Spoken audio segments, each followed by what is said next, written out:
உழவர் உறவுகள் அனைவருக்கும் முதற்கண் வணக்கம். இன்னைக்கு நாம எதை பேச போறோம்னா, நம்ம தமிழ்நாட்டுக்கு ஒரு மிக முக்கியமான மாவட்டம் கிருஷ்ணகிரி மாவட்டம். கிருஷ்ணகிரி மாவட்டத்தோட மேற்கு பகுதி ஒசூர், அதாவது சூளகிரி, தேன்கனிக்கோட்டை, தளி சுற்று வட்டார பகுதிகளை முழுமையாக அங்க இருக்கக்கூடிய எல்லா விவசாய நிலங்கள்லையும் மிக மிக முக்கியமாக விலை மதிப்பு பல கோடி மதிப்புள்ள விவசாய நிலங்கள்.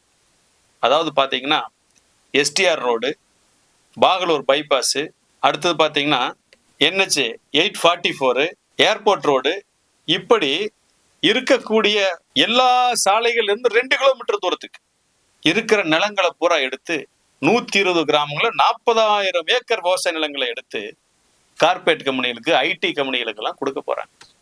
இதுக்கு பேர் அறிவுசார் தொழிற்தடம், நாலேஜ் கார்டுன்னு பேர் வைக்கிறாங்க.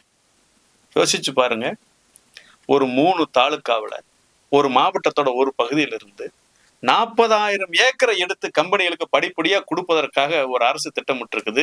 இந்த அரசுக்கு பேர் தமிழ்நாடு அரசு. இந்த அரசை திமுக ஆண்டு கொண்டிருக்கிறது.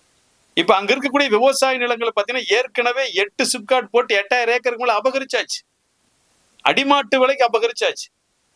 கைட்லைன் வேல்யூ மட்டும் தான் கொடுத்துருக்காங்க. சந்தை மதிப்பே அங்க கொடுக்கல. அதுவும் இல்லாம விவசாயிகளுக்கு பாத்தீங்கன்னா மறுவாழ்வு, மறுகுடியமருக்கான இழப்பீடு, ஆர்என்ஆர் காம்பன்சேஷன் கொடுக்க கிடையாது. விவசாயிகள் புறம் பாத்தீங்கன்னா மாவட்ட நீதிமன்றத்துல மாவட்ட ஆட்சியிட்ட இழப்பீடு கேட்டு அலைஞ்சிட்டு இருக்கிறாங்க. அதே மாதிரி எஸ்டிஆர் ரோடு கர்நாடகாவில் பாத்தீங்கன்னா ஒரு ஏக்கருக்கு 3-6 கோடி ரூபாய் வரைக்கும் இழப்பீடு. ஆனா தமிழ்நாட்டுல பாத்தீங்கன்னா 5 லட்ச ரூபாய் 20 லட்ச ரூபாய் வரைக்கும் இழப்பீடு ஏக்கருக்கு. எப்படி இருக்கும்? ஒசூரும் பெங்களூரும் பக்கத்துல இருக்கக்கூடியது, வெறும் 15 கிலோமீட்டர் வித்தியாசம் இருக்கக்கூடிய நகரங்கள். அது கர்நாடகா மாநிலம், தமிழ்நாடு. ஒரே சட்டத்துக்கு கீழே நிலமெடுப்பு நடக்குது, ஒரே சட்டத்துக்கு கீழே இழப்பீடு நிர்ணயிக்கிறாங்க. ஆனா கர்நாடகாவில் 3 கோடில இருந்து 6 கோடி வரைக்கும் இழப்பீடு. தமிழ்நாட்டுல பாத்தீங்கன்னா வெறும் 5 லட்ச ரூபாய் 20 லட்ச ரூபாய் வரைக்கும் இழப்பீடு ஏக்கருக்கு. எப்படி? எல்லாம் ஒரே சந்தை மதிப்பு கொண்ட நிலங்கள்.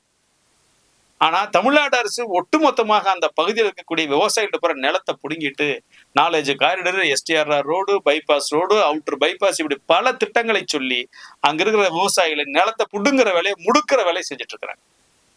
இது எவ்வளவு பெரிய அநியாயம்! ஒரே பகுதியில் 40,000 ஏக்கர் ஒரு IT கம்பெனி எந்தெந்த முதலாளிகளுக்கு, வெளிநாட்டு முதலாளிகளுக்கு பல ஆயிரம் கோடி பணம் வச்சிருக்கிற முதலாளிகளுக்கு எடுத்து கொடுக்குறாங்க. இந்த நிலத்தை எடுத்து யாராச்சும் தமிழ்நாட்டில் கூடிய படிச்ச இளைஞர்களுக்கு, உங்களுக்கு நிலத்தை நான் வருஷ ஏக்கர் ₹1 குத்தகைக்கு தரேன், நீங்க வச்சுக்கிறேன்னு இந்த அரசு கொடுத்துருக்கா? அவங்களுக்கு கடன் கொடுத்து அவங்களுக்கு தொழில் பண்ண சொல்லியிருக்கா? இல்ல அங்க நிலம் எடுப்பால் பாதிக்கப்பட்ட குடும்பத்தை சேர்ந்த இளைஞர்களுக்கு அந்த வாய்ப்பை கொடுத்துருக்காங்களா?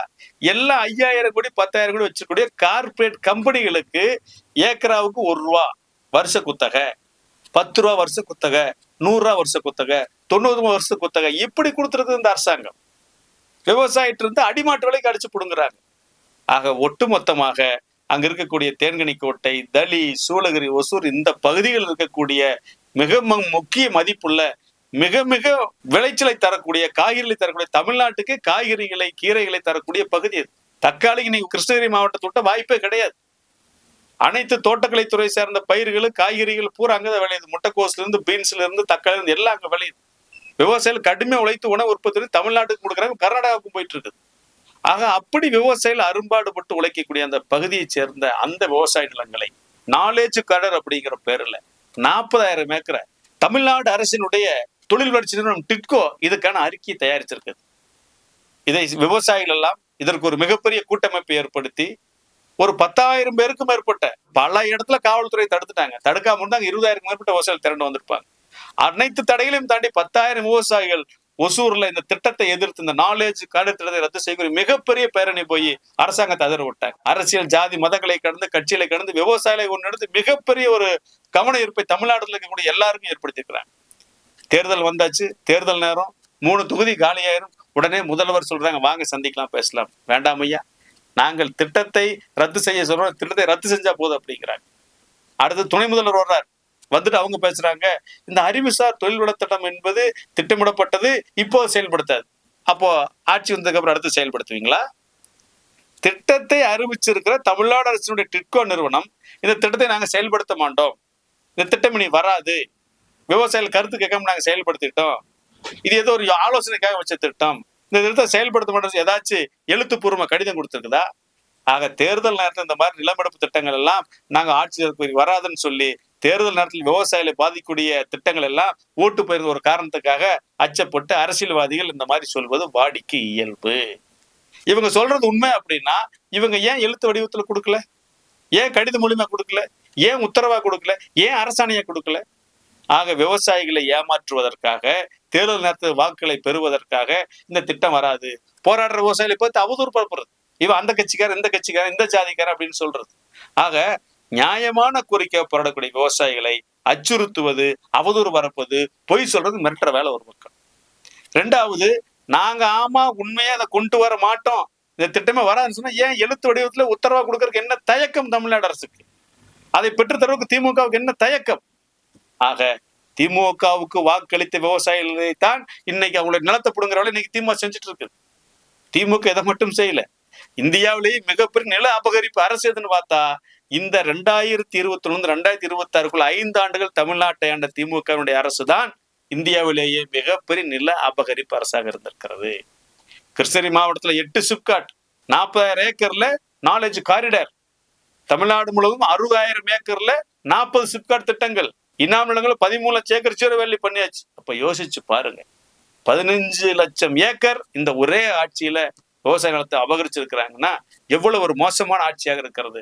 எனவே அன்பிற்குரிய விவசாயிகளே, நீங்கள் எந்த கவலையும் பட வேண்டாம். உங்களோட தமிழக விவசாய பாதுகாப்பு சங்கம், தமிழ்நாட்டில் இருக்கக்கூடிய அனைத்து விவசாய சங்கங்களும், ஏன் இந்தியாவில் இருக்கக்கூடிய அனைத்து விவசாயிகளும் உங்களுக்காக நாங்கள் திரட்டி வருகிறோம். ஒன்றுபட்டு நீங்கள் அரசியல், ஜாதி, மதம், கட்சிகளை கடந்து உரிமைகளுக்காக, கோரிக்கையாக போராடுங்கள். அமைதி வழியில, அறவழியிலே போராடுங்கள். நியாயமான கோரிக்கை. நம்ம நிலத்தை விட்டு போட்டா அவ்வளவுதான், தலைமுறை கடிமைதான். நம்ம ஏடிஎம் வாசல்ல போய் வாட்ச்மேன் வேலைக்கு கூட உட்கார முடியாது. வர்ற பணம், கொடுக்குற இழப்பீட்டு பணம் என்ன ஆகுன்னா வக்கீல் கொடுக்கற கூட பத்தாது, பண்ற செலவு கூட பத்தாது. ஒரு முறை ஒரு பிள்ளை காலேஜ் அட்மிஷன் போட்டா காசு சரியா போயிடும், ஹாஸ்பிட்டல் போட்டு கொடுக்குற காசு சரியா போயிடும். நம்ம நிலத்தோட மதிப்பு எவ்வளவு? நிலத்தோட மதிப்பு தான் இன்னைக்கு நம்மளை காப்பாத்துது.